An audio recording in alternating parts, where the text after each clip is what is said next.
Hay previsiones con respecto a Latinoamérica, algunas se han ido dando y otras que son expectativas. En Chile y Perú ganaron las últimas elecciones gobiernos de izquierda. En Brasil se espera que las elecciones en este año sean ganadas por Lula da Silva, y en Colombia surge la expectativa con respecto a estas elecciones tras los primeros resultados en los que el candidato de izquierda Gustavo Petro tuvo la mejor votación. Las encuestas dan cuenta de que su polémico contrincante Hernández lo habría superado en estas primeras instancias de la campaña electoral de la segunda vuelta. Para conversar, dialogar, conocer opiniones sobre estos temas, hemos invitado al sociólogo Giovanni Atariguana. Él es el presidente nacional del movimiento Unidad Popular. Sociólogo Atariguana, bienvenido. ¿Cuál es su opinión sobre lo que está pasando en Colombia? Su micrófono, por favor. Ahora sí, ahora sí. Muy buenos días, Gustavo, Rosana. Un saludo a toda la audiencia que nos escucha. Bueno, Colombia está enfrentando un proceso político muy intenso. Creo que el anhelo de cambio del pueblo hermano de Colombia se ha hecho evidente. Ha habido una derrota de la principal fuerza política que ha dominado el terreno en Colombia, me refiero al uribismo, que ha quedado prácticamente en tercer lugar. Por primera vez la izquierda colombiana, en un pacto que se llama histórico, donde se expresa la confluencia de fuerzas sociales, políticas, de distintas corrientes, se ha convertido en la primera fuerza electoral y ha llevado a una primera victoria de Gustavo Petro y Francia Márquez, que representan ese anhelo de cambio. También ubicamos la irrupción del candidato Hernández, que se presenta como un outsider, que tiene un discurso populista, antisistema, que más bien lo ubica en lo que han sido fenómenos similares en el caso del Brasil con Bolsonaro o de Donald Trump en el caso de Estados Unidos. Se trata de una candidatura que aparece como antisistema, más allá que ahora, precisamente las fuerzas que representan el pasado, que han dominado la política colombiana, le están apoyando. Es una final que no podemos anticipar cuál va a ser el resultado. En 15 días aproximadamente va a haber una definición, diría, muy apretada. Hay que recordar que en Colombia el voto no es obligatorio, por tanto habrá de mirar cómo van a reaccionar quienes no han acudido en este caso. Más del 45% no acudió a votar. En la polarización de la segunda vuelta van a tomar partido. Los votantes de los candidatos que quedaron eliminados en la primera vuelta, al desaparecer su opción, van a ir a votar. Son elementos que en los próximos días, por supuesto, vamos a mirar. Será una campaña intensa y que además lo que ocurre en Colombia tiene implicaciones geopolíticas evidentes en lo que es la disputa, digamos, entre las fuerzas neoliberales de derecha en el continente versus las fuerzas de la tendencia democrática, progresista y de izquierda. En lo que se refiere a elecciones en el resto de América, están pendientes las elecciones de Brasil. ¿Cómo se perfilan estas, de acuerdo a su punto de vista? Bueno, el pueblo brasileño ha sufrido mucho en la crisis en el gobierno de Bolsonaro, una política que ha desmantelado las principales conquistas en el ámbito de la salud, de la educación, del empleo. Incluso el manejo del COVID ha planteado que varios sectores en el Senado planteen el enjuiciamiento incluso de carácter político y penal por el mal manejo de la crisis del COVID por el gobierno de Bolsonaro. Hay un anhelo de cambio que también se expresa. Vamos a ver la alternativa que ha planteado a través de Lula en el Partido de los Trabajadores, parece que lidera las encuestas. Pero habría que ver en qué medida un nuevo gobierno de Lula da Silva puede dar respuesta a las necesidades del pueblo brasileño. Hay una confluencia de una alianza política con un ex gobernador de Sao Paulo que representa precisamente a un sector de derecha. Vamos a ver si en el nuevo gobierno de Lula hay una actitud de resolver los problemas, de sacar de la pobreza a los brasileros, como él ha dicho en sus alocuciones, derrotar al fascismo, que es lo que representa Bolsonaro, frente a un Brasil que está enmarcado en una crisis económica nunca antes vista. Sao Paulo, Río de Janeiro, en general, en sus calles se ve extrema pobreza, gente en condición de calle. Entonces, obviamente en el mes de octubre, el gigante sudamericano tendrá unas definiciones. Muy probablemente la primera opción la tendrá Lula da Silva.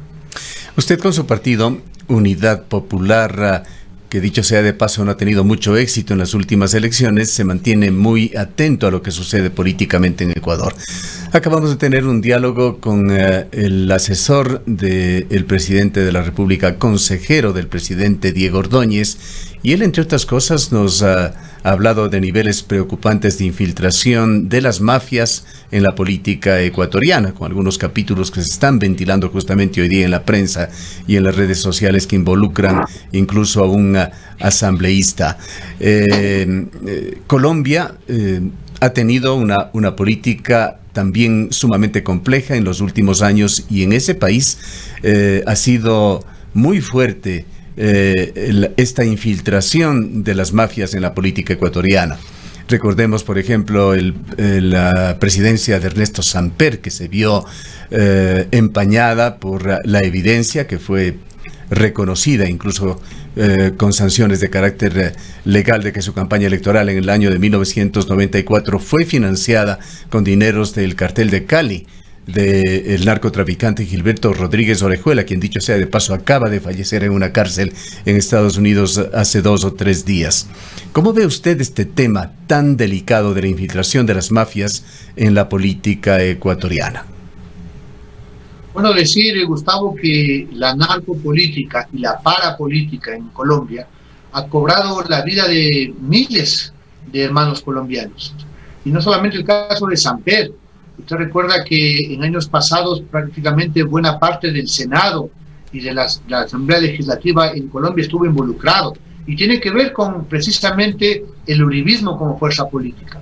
Es un tema, es un espejo en el cual hay que verse precisamente, porque los niveles de inseguridad que afronta el Ecuador, el tema de que se hable de narcogenerales en la policía ecuatoriana, de que se caiga de manera sospechosa en Montecristi, por ejemplo, que desaparezcan en los cuarteles policiales armas de dotación, obviamente nos hablan de que la infiltración del crimen organizado, de las bandas narcotraficantes en el Estado ecuatoriano ha progresado. Es evidente que hay una incapacidad del gobierno nacional de resolver el tema de la inseguridad, no hay una política pública integral, no hay recursos que se inviertan más allá de los viajes que se están haciendo a Israel, etcétera. Es obvio que hay una falta de acción de parte nacional. Vamos a ver, y hay que estar muy atentos en el ámbito de elecciones seccionales, porque el narcotráfico busca penetrar sobre todo en los cantones de frontera, en los cantones que tienen cercanía a los puertos, o el infiltrar las campañas políticas. Obviamente necesitamos mirar aquello porque el momento en que llega a niveles más altos, cúpula policial, niveles ejecutivos. Usted recuerda que en el gobierno pasado se hablaba de que los narcotraficantes dirigían la Dirección Nacional de Aviación Civil, obviamente a los vuelos de avionetas internacionales. Estamos mirando este caso del asambleísta Ronnie Aliaga, que obviamente inclusive su líder en Bélgica marca distancias. Hay que estar atentos porque será un tema que obviamente complica la estabilidad y obviamente nos habla de un Estado que no puede estar en manos del crimen organizado. Ahora, muy buenos días, licenciada Tarihuana. Quisiéramos consultarle también sobre las otras preocupaciones sociales que existen en este momento en el país y que son una de las y que son parte de las causas que han motivado para que varios sectores sociales, entre ellos ustedes, convoquen o se sumen a unas marchas que arrancarían ya en los próximos días. Una serie de protestas se han anunciado a nivel nacional. El tema, Rosana, es que se ha cumplido 1 año del gobierno de Guillermo Lasso y el presidente ha perdido el año, y pierde el año porque no resuelve los problemas que le quitan el sueño a la gente, el costo de la vida, la falta de empleo, no hay medicinas en los hospitales, uno no puede tener una cita médica porque se demora semanas porque están despidiendo personal de salud, no hay las cirugías se encuentran pospuestas, nuestros hijos no pueden ir a la universidad, las tasas de interés asfixian a la población. Pierde el año el gobierno de Guillermo Lasso porque incumplieron sus promesas de campaña. No existen los créditos de la mano que se dan. No hay libres en las universidades, no bajan las tasas de interés. Y eso nos plantea al pueblo ecuatoriano en democracia, obviamente defender la vida, defender los derechos y en el uso legítimo del derecho a la protesta, expresarse. La Unión Nacional de Educadores acaba de dar una gran lección al pueblo ecuatoriano, porque para hacer valer su derecho a la equiparación salarial tuvieron que estar unidos, organizarse y luchar. 2 huelgas de hambre hicieron para que la Corte Constitucional al final del día le dé la razón y obligue al gobierno de Guillermo Lasso a colocar los fondos suficientes, no solamente para el tema de los maestros, sino para el tema de la educación pública.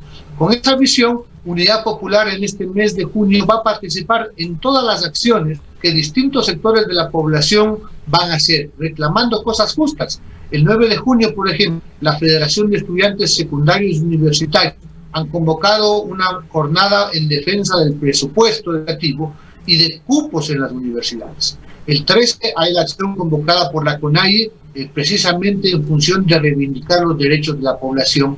Y el 22 de junio, FUD y el Frente Popular han convocado una jornada contra el costo de la vida y en defensa del patrimonio nacional.